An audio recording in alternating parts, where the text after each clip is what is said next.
Bien-aimés dans le Seigneur, Shalom, nous sommes infiniment reconnaissants envers le Seigneur pour cette opportunité qu'il nous accorde afin de pouvoir donner un aperçu de l'enseignement sur le combat contre les dieux.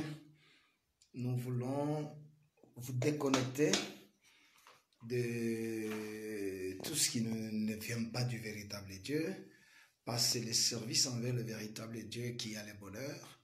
Tout ce qu'on fait en dehors de notre véritable Dieu n'est que pire idolâtrie.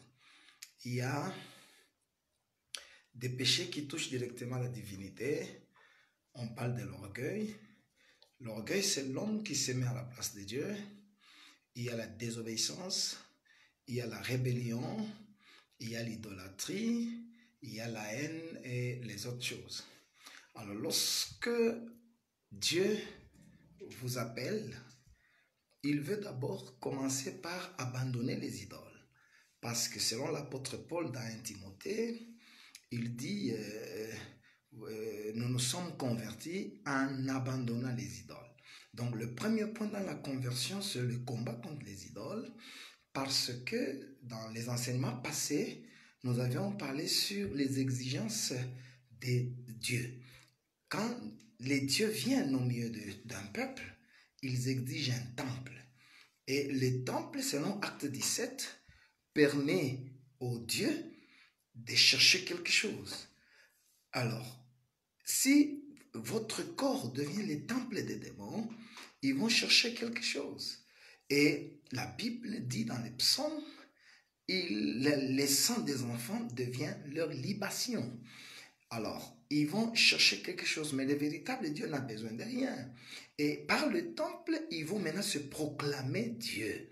Ils ont besoin de prêtres, c'est-à-dire une personne qui va servir d'intermédiaire. Alors moi, je prie pour que toi, tu ne sois nullement le prêtre des dieux familiaux et des dieux tribaux au nom de Jésus-Christ. Ils ont besoin de sacrifices. Psaume 17 parle ils ont sacrifié leurs enfants aux dieux.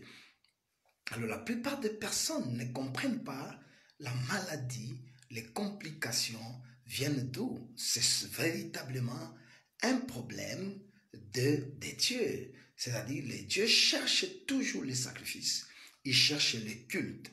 Alors les cultes que les dieux cherchent, alors ça commence par le comportement, parce qu'un chrétien quand il fait le bien, la Bible nous dit aussi que faites le bien, c'est en ce moment-là que nous glorifions le Seigneur. Donc, quand vous voyez Israël qui arrive dans le plain de Moab, il participe au culte des dieux Baal-Péor. Conséquence, Israël va commencer à faire une impudicité au point où, sans craindre même l'homme de Dieu. Là, vous devez comprendre, bien aimé dans le Seigneur, que les comportements d'un homme est soit symptôme des dieux dans le corps ou en réalité un culte rendu aux dieux. Alors c'est pourquoi c'est vraiment important que chacun de nous se déconnecte, brise, parce que Dieu lui-même a dit, lorsque vous entrerez, vous briserez. Alors aujourd'hui, je vais partager avec vous sur la richesse venant des dieux. Dans Juge chapitre 9, Juge chapitre 9, nous commençons par le verset 1er. Abimelech, fils de Jérubal, se rendit à Sichem, vers le frère de sa mère, et voici comment il leur parla, ainsi qu'à toute la famille de la maison du père de sa mère. Dites, je vous prie, aux oreilles de tous les habitants de Sichem, vaut-il mieux pour vous que 70 hommes, tous fils de Jérubal, dominent sur vous, ou qu'un seul homme domine sur vous? Et souvenez-vous que je suis votre os et votre chair. Les frères de sa mère répétèrent pour lui toutes ces paroles aux oreilles de tous les habitants de Sichem, et leur cœur inclinant en faveur d'Abimelech, car ils disaient, c'est notre frère. Et ils lui donnèrent 70 cycles d'argent qu'ils enlevèrent de la maison des Balbérites.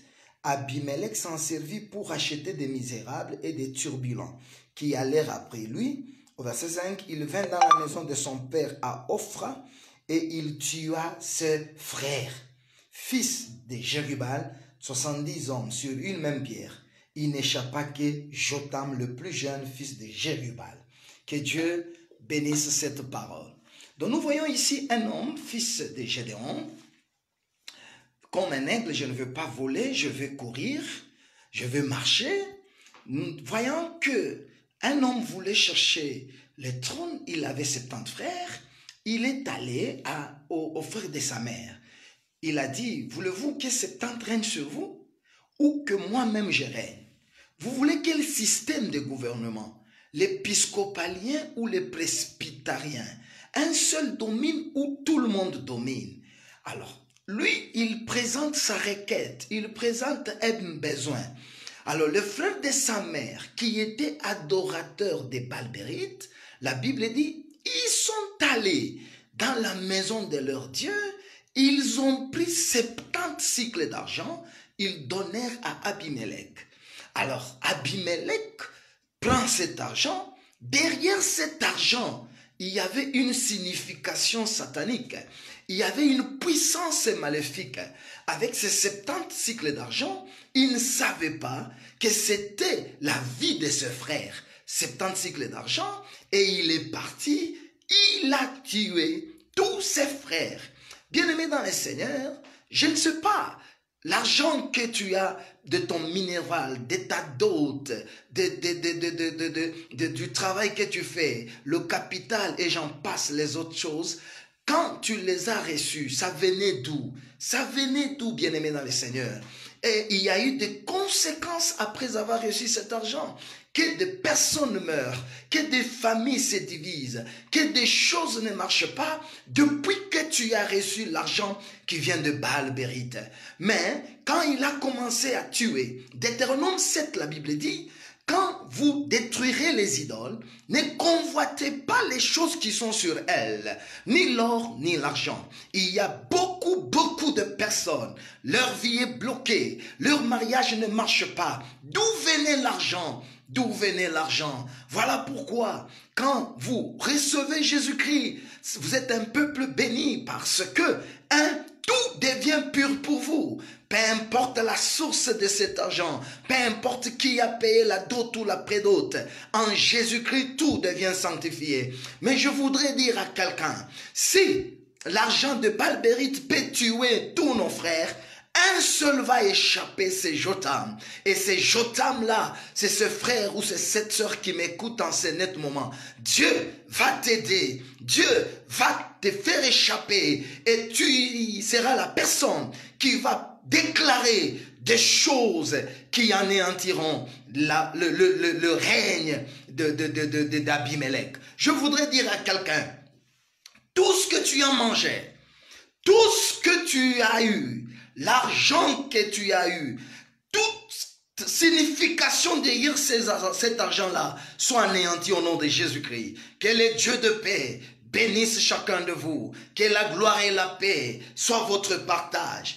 À partir de ce moment que vous me suivez, que Dieu commence à déployer une force, que Dieu déploie une puissance pour sanctifier toutes choses au moyen du sang de l'agneau Jésus-Christ. Personne ne peut, par les choses qu'il te donne, à commencer à annuler, à anéantir les choses. Beaucoup de personnes sont bloquées. Elles meurent parce qu'ils ont reçu des choses venant de la maison de Baal-Bérite. Que le Dieu de paix bénisse quelqu'un. Je prie pour toi, Seigneur, que mon frère et ma soeur qui m'écoutent en ce moment soient sanctifiés et que toute offrande, que tout argent, tout minéral, tout capital qui venait de Genèse, Seigneur, et qui commence à bloquer notre vie, qui commence à bloquer notre mariage, qui commence à bloquer notre stérilité, commence à être anéanti. Au nom de Jésus, le Seigneur et le Sauveur, soyez bénis et à tout moment, contactez-nous pour la prière et pour d'autres orientations. Shalom. Merci.